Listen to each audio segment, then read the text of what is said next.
Thanks for joining us from the Ohio AgNet Voice You Know with the News You Trust studio, sponsored by Grain Equipment Company, where innovation meets execution. I'm Dale Minyo, sitting ringside at the Wilmington College Aggies Judging Contest. Upwards of 1,500 participants will make it through this portion of the ring today. Joining me is President Corey Cockrell. And Corey, any kind of number that you've got in your mind? Because I found out earlier today, people don't pre-register, but you got a ballpark idea how many are coming. No, yeah, you can show up same day at this event. We expect 1,500. We could get as much as 1,600, but honestly, we could blow that number out of the water.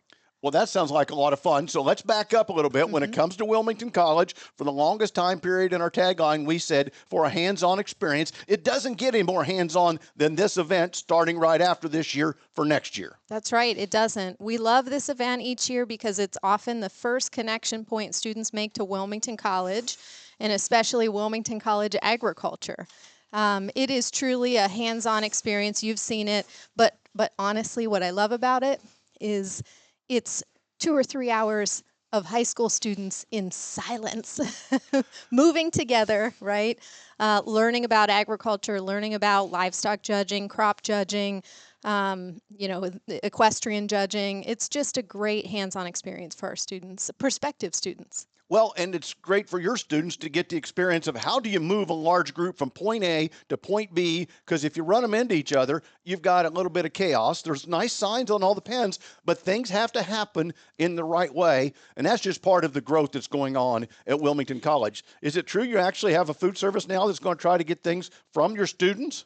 It is, yes. How's that going to work? We have a new food service on campus, Hallmark Food Service, and they have committed to incorporating student-raised produce. And we have 267-acre academic farm on which we raise produce in high tunnels and greenhouses. We have never made the connection between that, production side of our campus and the consumption side. And it's just been something in my heart that I know the institution needs to follow through with. We call it student raised, student owned and operated, right? That's our farm.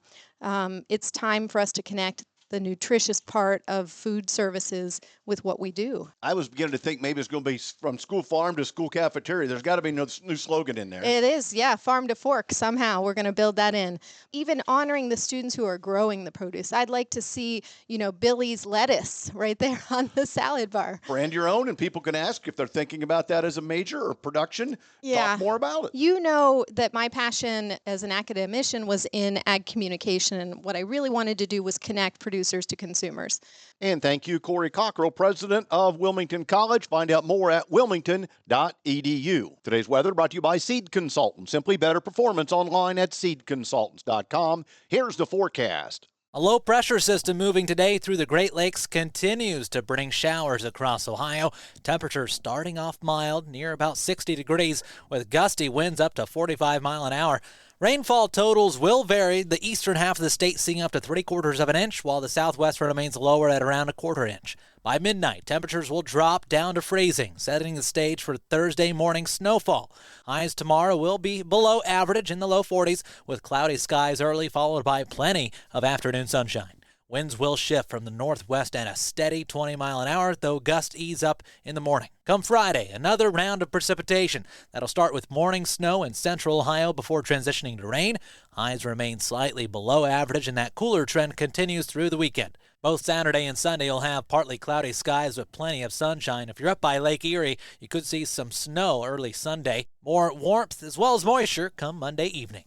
For the Ohio AgNet, I'm Joel Norwood. Back with more after this. Farmers, crop consultants, and ag business leaders. The Conservation Tillage and Technology Conference is March 11th and 12th at Ohio Northern University in Ada. The theme is getting more from less. 4 concurrent sessions each day with 60 presenters. Registration today is $150 and includes exclusive access to videos of all sessions after April 15th. CCA and CLM credits included. Go to ctc.osu.edu for more information. And be sure to join us on Monday as we'll get an update from Ohio Corn and Wheat, recently returning from the Commodity Classic. Today's market's brought to you by Seed Consultants. Simply better performance online at seedconsultants.com. On the Chicago Board of Trade, March corn down 2.5 at 433.5. December is down 3.5, now at 443.25 cents. Beans slightly mixed. Let's go with March down 3/4 at 983.25 cents. May $10 1/4 cent, up 1 1/4, and November down 1 3/4 at $10 2.5 cents. July wheat up 4.5 at 555 3/4. September up 4.5 at 572.25 cents. In livestock, April cattle 194.95 up 30 cents. June's up 80 cents at 190.87. April lean hogs 83.02 up 67. May's up 77 at $86.25. April feeder cattle $274.25 up $1.75, and May $272.77 up $1.77. Thanks for joining us. I'm Dale Minyo. This is the Ohio AgNet.